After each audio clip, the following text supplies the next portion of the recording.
Assalamualaikum warahmatullahi wabarakatuh. Di video ini, kami dari kelompok 6 akan mempresentasikan dan menjelaskan chapter 6, yaitu Accounting and the Time Value of Money atau akuntansi dan nilai waktu uang.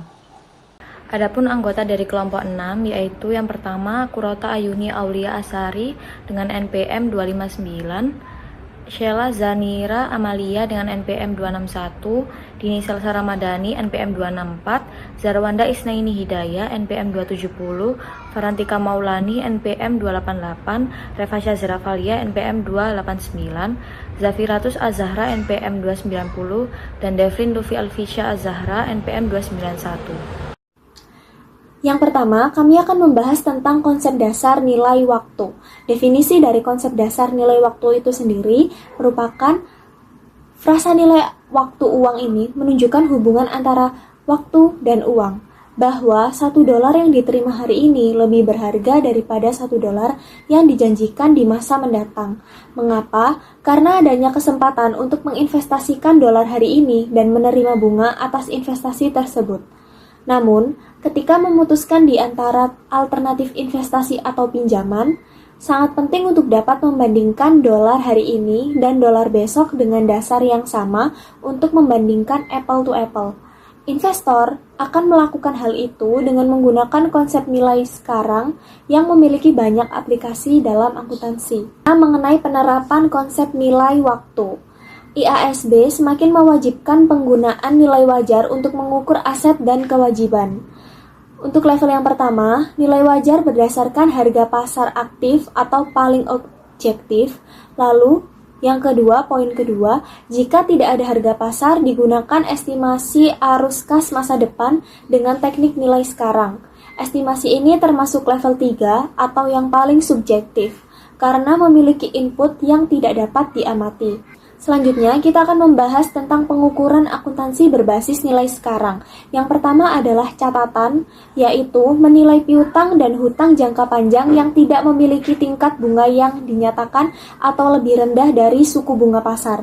Yang kedua, sewa, yaitu menilai aset dan kewajiban yang akan dikapitalisasi berdasarkan sewa jangka panjang dan mengukur jumlah pembayaran sewa dan amortisasi sewa tahunan. Lalu yang ketiga, pensiun dan tunjangan pasca pensiun lainnya, yaitu mengukur komponen biaya layanan dari pengeluaran tunjangan pasca pensiun dan kewajiban tunjangan pasca pensiun pemberi kerja. Yang keempat, aset tidak lancar, yaitu mengevaluasi investasi jangka panjang alternatif dengan mendiskontokan arus kas masa depan, menentukan nilai aset yang diperoleh berdasarkan kontrak pembayaran tertunda. Lalu yang kelima, merupakan kompensasi berbasis saham, yaitu menentukan nilai wajar jasa karyawan dalam rencana opsi saham kompensasi. Yang keenam, penggabungan usaha, yaitu menentukan nilai piutang, hutang, kewajiban, akrual, dan komitmen yang diperoleh atau diasumsikan dalam suatu pembelian. Yang ketujuh, pengungkapan, yaitu mengukur nilai arus kas masa depan dari cadangan minyak dan gas untuk pengungkapan dalam informasi tambahan. Lalu yang kedelapan, kewajiban lingkungan, yaitu menentukan nilai wajar kewajiban masa depan untuk aset pensiun. Selanjutnya, kami akan membahas tentang bunga. Bunga adalah pembayaran atas penggunaan uang. Bunga adalah kelebihan uang tunai yang diterima atau dikembalikan di atas jumlah yang dipinjamkan atau dipinjam, yang biasa disebut sebagai pokok pinjaman. Contoh kasusnya, Corner Bank meminjamkan Hillfarm Properties sebesar $10.000 dengan pemahaman bahwa bank tersebut akan mengembalikan $11.500 kelebihan di atas $10.000 atau $1.500 ini merupakan beban bunga bagi Hillfarm dan pendapatan bunga bagi Corner Bank. Bagaimana suku bunga ditentukan? Nah, salah satu faktor penting adalah tingkat risiko kredit atau risiko gagal bayar, dengan asumsi faktor-faktor lain sama. Semakin tinggi risiko kredit, semakin tinggi pula suku bunganya. Berikut merupakan variabel yang dipertimbangkan dalam perhitungan. Yang pertama merupakan pokok pinjaman, yaitu jumlah yang dipinjam atau diinvestasikan. Yang kedua adalah tingkat bunga, yaitu persentase dari pokok pinjaman yang belum dilunasi. Yang ketiga merupakan waktu, yaitu jumlah tahun atau bagian pecahan tahun di mana pokok pinjaman belum terbayar. Dengan demikian, 3 hubungan berikut berlaku. Yang pertama, semakin besar jumlah pokok pinjaman, semakin besar pula jumlah bunga yang dibayarkan. Lalu yang kedua, semakin tinggi suku bunga, semakin besar jumlah bunga dalam dolar. Yang ketiga, semakin lama jangka waktunya, semakin besar jumlah bunga dalam dolar. Pada slide ini kita akan membahas tentang simple interest dan compound interest. Nah, pertama itu simple interest atau bunga sederhana. Simple interest adalah bunga yang dihitung hanya dari jumlah pokok awal atau prinsipal. Jadi, bunga yang diperoleh setiap periode tidak bertambah karena perhitungannya selalu dari jumlah uang awal. Nah, rumus simple interest adalah P dikali I dikali N, di mana P adalah prinsipal atau jumlah uang awal, I adalah tingkat bunga, N adalah jumlah periode. Sebagai contoh, jika seseorang meminjam uang sebesar $10.000 dengan bunga 8% per tahun selama 3 tahun, maka bunga yang diperoleh dihitung dengan rumus tersebut dan hasilnya adalah $2.400. Artinya, bunga yang didapat setiap tahun tetap sama karena hanya dihitung dari pokok awal. Selanjutnya adalah compound interest atau bunga majemuk. Berbeda dengan simple interest, pada compound interest bunga itu dihitung dari pokok ditambah bunga yang sudah diperoleh sebelumnya. Jadi setiap periode bunga akan terus bertambah karena bunga sebelumnya ikut menghasilkan bunga baru. Nah, hal ini dapat dilihat pada ilustrasi 6.1 di mana deposito sebesar $10.000 dengan bunga 9% akan terus meningkat setiap tahun. Pada tahun pertama saldo menjadi 10.900, kemudian pada tahun kedua dan ketiga saldo bertambah lagi karena bunga dihitung dari saldo yang sudah meningkat. Jadi kesimpulannya, compound interest menghasilkan nilai yang lebih besar dibandingkan simple interest karena bunga terus terakumulasi setiap periode. Nah, next kita akan membahas tentang compounding dan fundamental variables dalam time value of money atau nilai waktu uang. Jadi, yang pertama adalah frequency of compounding, yaitu seberapa sering bunga dihitung dalam 1 tahun. Nah, pada ilustrasi 6.4, bunga tidak selalu dihitung hanya sekali dalam setahun. Bunga bisa dihitung annually, semi-annually, quarterly, atau monthly. Nah, sebagai contoh, jika tingkat bunga adalah 20% selama 5 tahun, maka jika dihitung annually, bunga dihitung sekali per tahun. Jika semi-annually, bunga dihitung 2 kali per tahun, sehingga tingkat bunganya menjadi 6% per periode.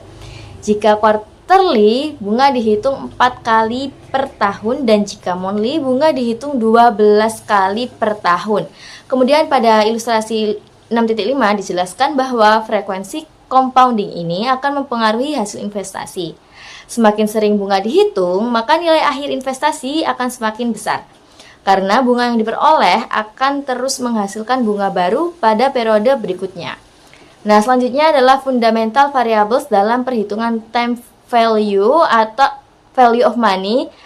Ada 4 variabel utama, yaitu interest rate, yaitu tingkat bunga per periode. Kemudian number of periods, yaitu jumlah periode waktu. Kemudian present value, yaitu nilai uang saat ini. Dan future value, yaitu nilai uang di masa depan. Hubungan antara variabel-variabel ini digambarkan pada ilustrasi 6.6, yaitu diagram waktu yang menunjukkan bahwa uang yang dimiliki saat ini atau present value akan berkembang menjadi future value setelah beberapa periode dengan tingkat bunga tertentu. Jadi secara keseluruhan konsep ini menjelaskan bahwa nilai uang dapat berubah seiring waktu karena adanya bunga. Dan selanjutnya saya akan menjelaskan tentang soal-soal jumlah tunggal. Nah, jadi keputusan bisnis dan investasi itu sering melibatkan sejumlah uang tunggal yang ada pada masa sekarang atau di masa depan.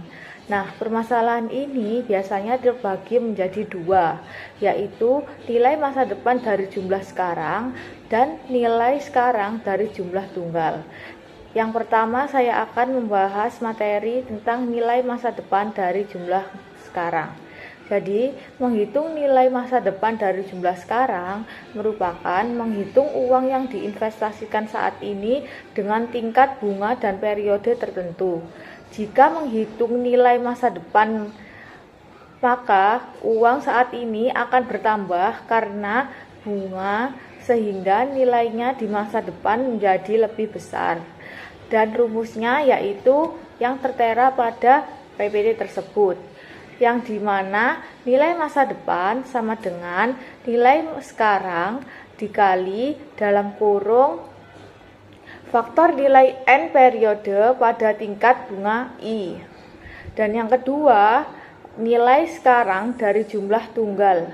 Nilai sekarang merupakan jumlah yang perlu diinvestasikan sekarang untuk menghasilkan nilai masa depan yang diketahui.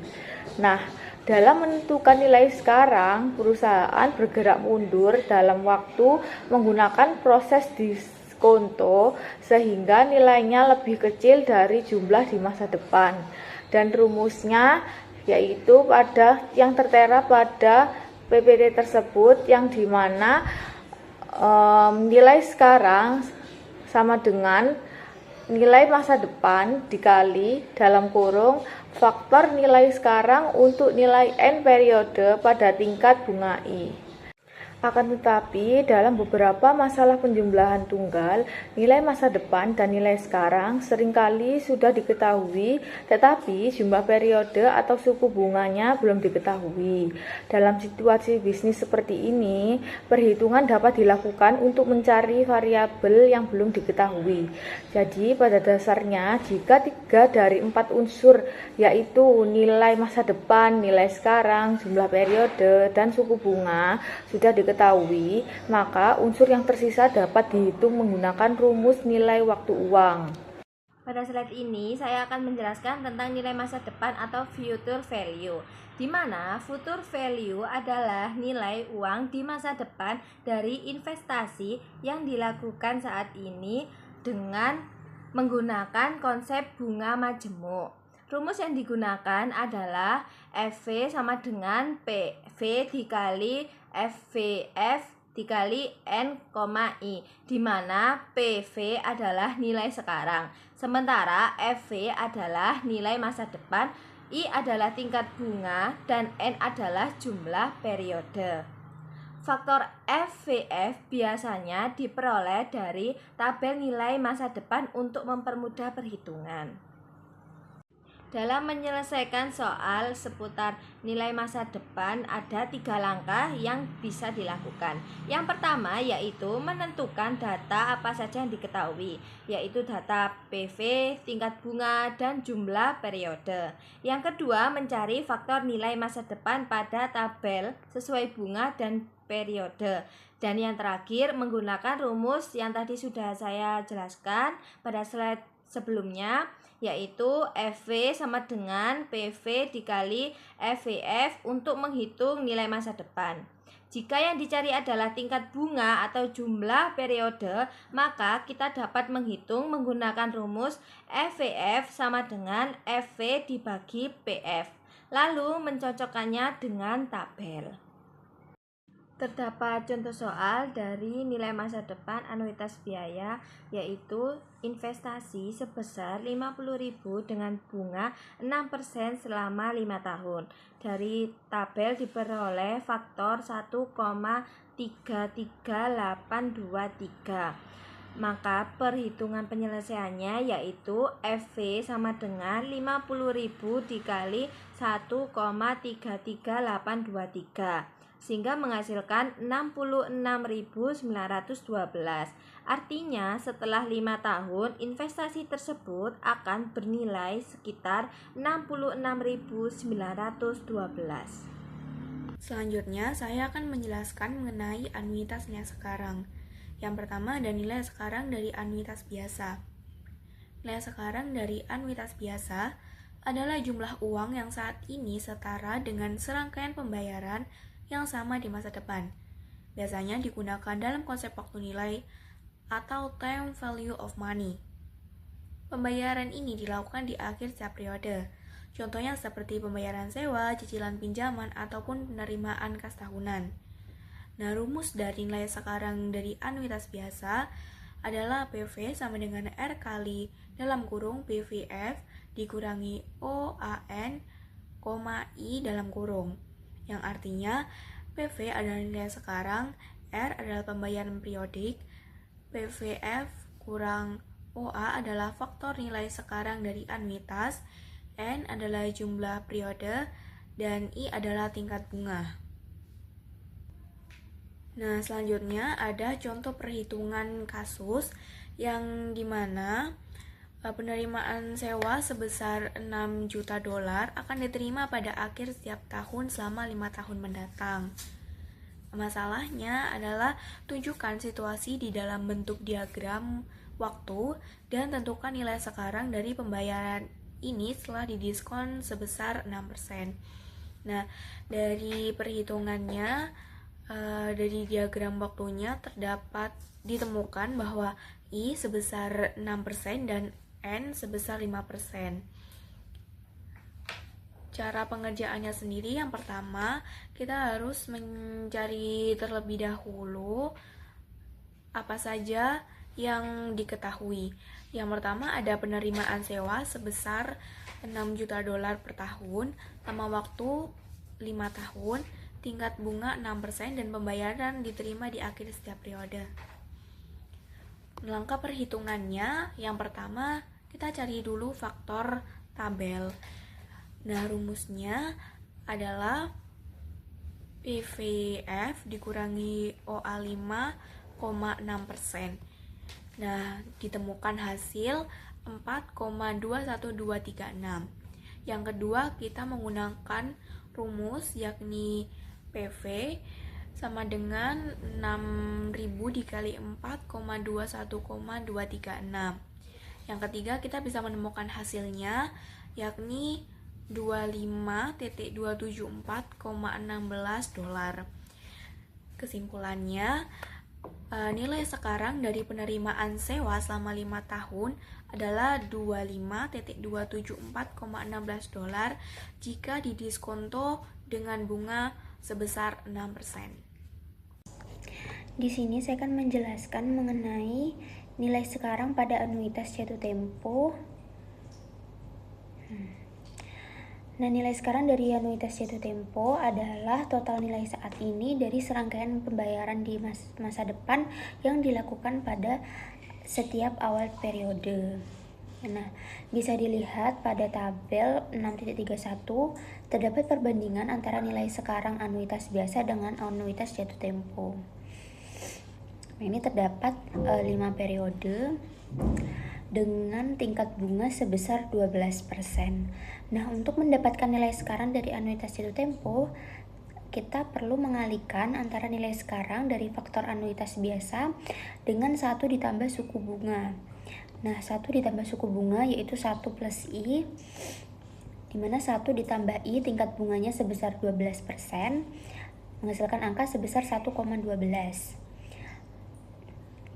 Lalu, anuitas biasanya di akhir periode dengan nilai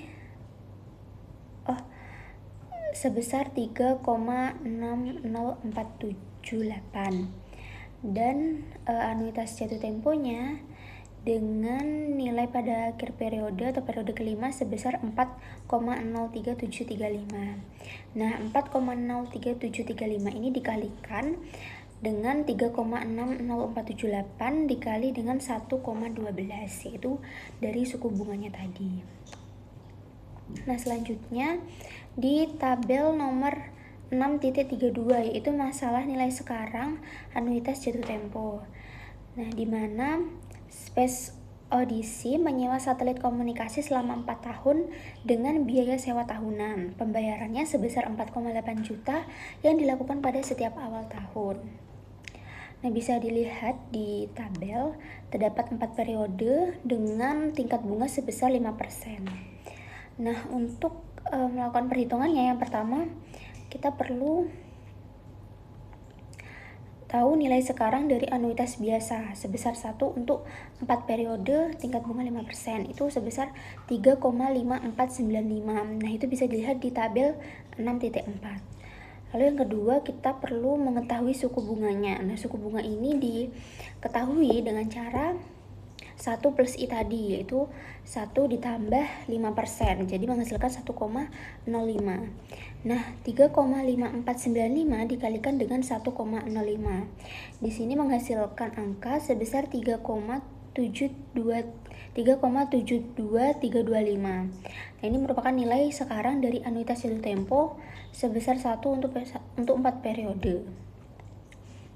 Nah, dikalikan lagi dengan 4,8 juta karena pembayarannya tadi itu sebesar 4,8 juta. Nah, ini menghasilkan nilai sekarang dari pembayaran yaitu $17.871.600. Tuh.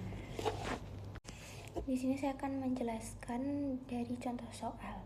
Yang pertama, contoh soal perhitungan nilai sekarang dari anuitas biasa. Ini bisa dilihat di ilustrasi 6.33. Di mana soalnya berupa Anda baru saja memenangkan lotre dengan total hadiah 4 juta.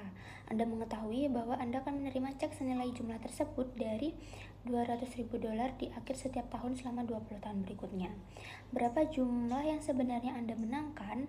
Berapakah nilai sekarang dari cek senilai $200.000 yang akan Anda terima selama 20 tahun ke depan? Nah, bisa dilihat di tabel bahwa tingkat bunganya ini sebesar 10%. Nah, kita perlu mencari nilai sekarang dari anuitas biasa dengan rumus R dikali PVF min O AN kali I, I. Nah, R itu merupakan pembayaran periodik atau pembayaran secara berkalanya. Kalau PVF min OA itu merupakan faktor nilai sekarang anuitas. Jadi R-nya itu sebesar $200.000 dan PVF min OA-nya ini bisa dilihat di dalam tabel ya, sebesar 8,51356. Ini sudah include si tingkat bunganya tadi 10% tadi. Nah, ini dikalikan akan menghasilkan nilai sebesar $1.702.712.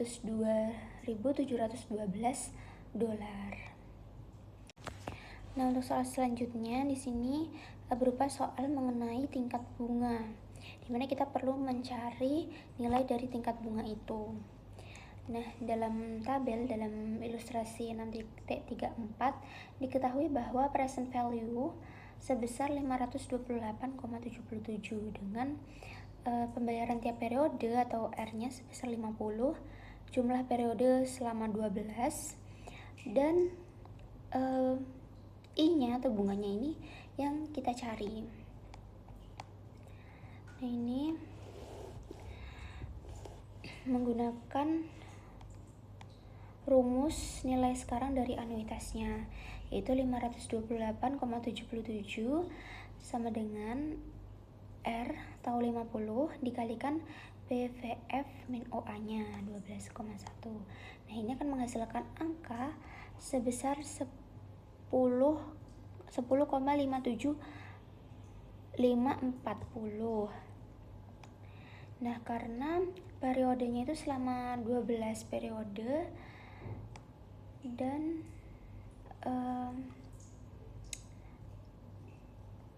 nah 10,57534 ini di tabel itu di kolom 2%. Nah, 2% itu dikalikan dengan 12 karena periodenya itu 12. Nah, menghasilkan suku bunga tahunan sebesar 24%. Lalu kita mencari suku bunga tahunan efektifnya, yaitu dengan cara 1 ditambah I pangkat 12 min 1. Ini akan menghasilkan angka sebesar 26,82423%, atau suku bunga efektif tahunannya ini dihasilkan angka sebesar 26,82%. Nah, untuk soal yang terakhir ini tentang pembayaran berkala atau sewa berkalanya. Nah, ini yang diketahui nilai sekarang yaitu present value-nya sebesar $36.000 dengan tingkat bunga 2% per periode dengan jumlah periode 8. Lalu R-nya itu yang dicari. Nah, untuk Mencari R-nya atau pembayaran periodenya ini, bunga tahunan itu sebesar 4% dibayar setiap 6 bulan atau semi tahunan. Jadi bunga per periodenya 4% dibagi 2, yaitu 2%. Lama waktunya sebesar 4 tahun. Nah, karena setiap 6 bulan, 4 dikalikan 2 sama dengan 8 periode. Nah, kita menggunakan rumus nilai sekarang anuitas biasa, yaitu present value sama dengan R dikalikan PVF min OA NI. Nah, ini dimasukkan datanya, yaitu 36.000 sama dengan R dikalikan PVF min OA 8,2%. Nah, lalu R sama dengan 36.000 per 7,32548. Nah, ini menghasilkan R sebesar 4.914,35 dolar. Selanjutnya, isu lain tentang nilai waktu uang. Yang pertama ada anuitas tertunda. Different annuity atau anuitas tangguhan adalah suatu jenis anuitas atau penerimaan secara berkala dalam jangka waktu tertentu. Terjadi atau dilakukan setelah beberapa waktu periode yang sudah berjalan, sehingga pembayaran ataupun penerimaannya bisa ditangguhkan. Dan saya akan menjelaskan terkait nilai masa depan anuitas tertunda dan nilai sekarang dari anuitas tertunda. Yang pertama ada nilai masa depan anuitas tertunda. Menghitung nilai masa depan anuitas tertangguh relatif mudah, karena tidak ada akumulasi atau investasi yang dapat menghasilkan bunga. Nilai masa depan anuitas tertangguh sama dengan nilai masa depan anuitas yang tidak tertangguh, yang artinya penghitungan nilai masa depan mengabaikan periode penangguhan. Yang kedua ada nilai sekarang dari anuitas tertunda. Menghitung nilai sekarang dari anuitas tertunda memerlukan pengakuan bunga yang terakumulasi pada investasi awal selama periode penundaan. Dan selanjutnya saya akan menjelaskan terkait penilaian obligasi jangka panjang. Obligasi menghasilkan dua arus kas utama, yaitu pembayaran bunga secara berkala dan pembayaran pokok nilai nominal saat jatuh tempo. Nilai obligasi ditentukan dengan menghitung nilai sekarang dari seluruh pembayaran bunga sebagai anuitas dan nilai sekarang dari pokok obligasi sebagai jumlah tunggal, yang menggunakan tingkat bunga pasar sebagai dasar diskonto. Jika tingkat bunga pasar naik, harga obligasi akan turun, dan sebaliknya, jika tingkat bunga pasar turun, harga obligasi akan naik. Selanjutnya, metode bunga efektif, yaitu menghitung beban bunga dengan mengalihkan nilai buku obligasi awal periode dengan tingkat bunga efektif. Metode bunga efektif ini ada dua. Yang pertama, amortisasi obligasi, yaitu dianggap amortisasi obligasi ketika beban bunga itu lebih besar daripada kas yang dibayarkan. Nah, amortisasi ini meningkatkan nilai buku obligasi, yaitu mendekati nilai nominal saat jatuh tempo. Lalu, amortisasi premi, yaitu ketika beban bunga kurang dari kas yang dibayarkan. Nah, amortisasi ini mengurangi nilai buku obligasi, yaitu ketika nilai nominal saat jatuh tempo, mendekati nilai nominal saat jatuh tempo. Di sini juga ada perhitungan amortisasi. Selanjutnya ada pengukuran nilai sekarang. IFRS 13 menjelaskan pendekatan arus kas yang diharapkan. Nah, pengukuran nilai sekarang ini menggunakan berbagai arus kas dan menggabungkan probabilitas arus kas untuk memberikan gambaran yang lebih relevan. Di sini ada 3 komponen yang menarik untuk memilih tingkat bunga yang tepat. Yang pertama, tingkat bunga murni, yaitu tingkat pengembalian dasar tanpa mempertimbangkan resiko gagal bayar dan inflasi. Yang kedua, tingkat inflasi yang diharapkan. Pemberi pinjaman mempertimbangkan inflasi karena inflasi menurunkan daya beli uang di masa depan. Lalu yang terakhir, tingkat resiko kredit. Mencerminkan kemungkinan gagal bayar, pemerintah biasanya memiliki resiko rendah. Nah, sedangkan perusahaan itu memiliki tingkat resiko yang berbeda-beda tergantung dengan kondisi keuangan perusahaan.